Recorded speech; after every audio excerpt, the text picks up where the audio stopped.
単独歩行者です。先日 X で使えるギアを3つに限定した場合どのギアを選ぶかという投稿を目にしました。私は意気揚々と一足で下道から高速まで全部行けるとポストしたのですが、果たして本当に可能なのかを市街地、幹線道路、高速道路を一足縛りで走行し実験してみたいと思います。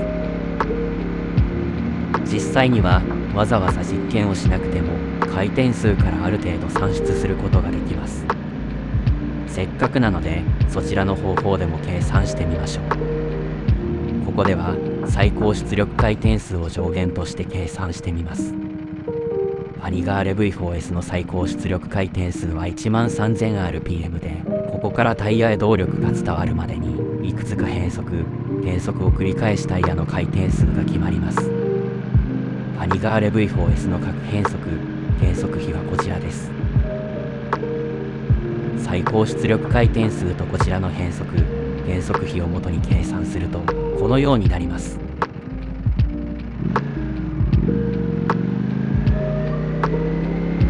ご覧いただいたように一足で時速約 148km なので、日本の公道では一足のみで十分走れることがわかります。ちなみに計算式はこちらです。変速比や減速比は諸減表に載っていますので、興味がある方はご自身で計算してみてください。理論値を算出してみせてドヤ顔がとどまることを知りませんが、実際に走ってみるとまた違った印象になるかもしれませんので、早速実験していきましょう。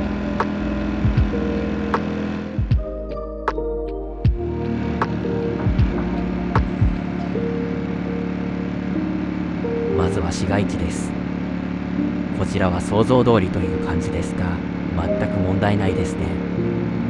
日本の市街地の法定速度だと 30km 毎時または 40km 毎時の場合がほとんどだと思うので、一足で走っていても問題ありません。むしろ 20km 毎時ほどになると一足でもガタガタするので、このくらいの速度がちょうど良いですね。こちらは特に問題ないので、次は幹線道路です。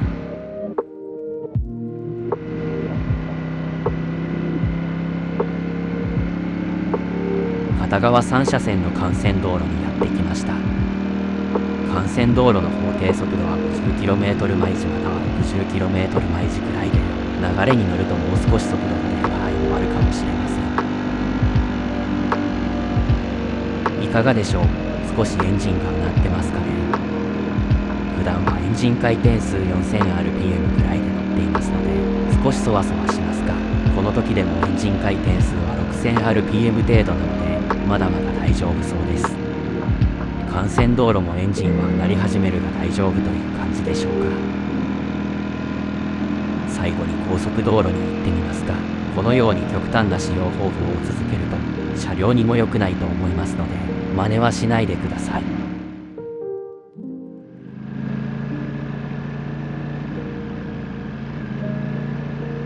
最後に高速道路ですが、普段このような乗り方をしないので少し不安になっています。しかし高速も行けると言ったのは自分なのでやってみましょう。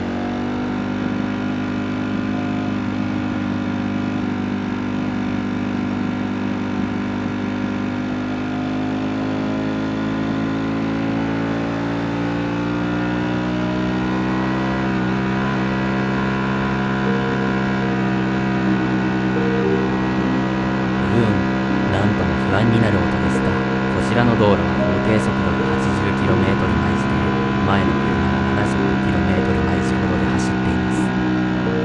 この時のエンジン回転数が 8000rpm 前後なので、最高出力回転数が 13000rpm のことを考えるとまだ大丈夫なのかもしれません。しかし精神衛生上あまり良くないですね。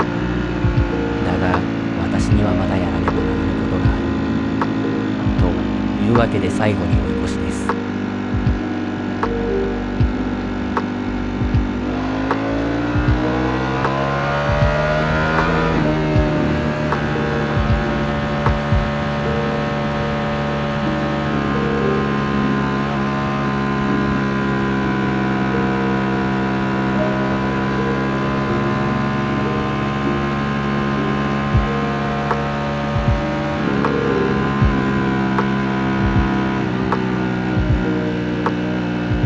かがでしたか？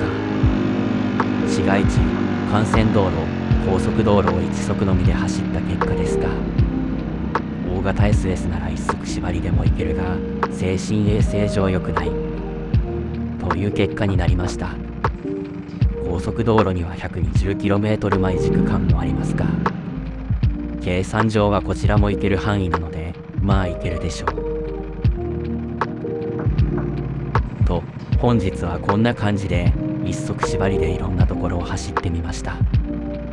機会があればまたこのような検証動画も上げたいので、疑問がある方はコメント等で質問ください。壊れない範囲でできることなら試してみます。また動画も上げますので、チャンネル登録していただけると嬉しいです。では、また次の動画で。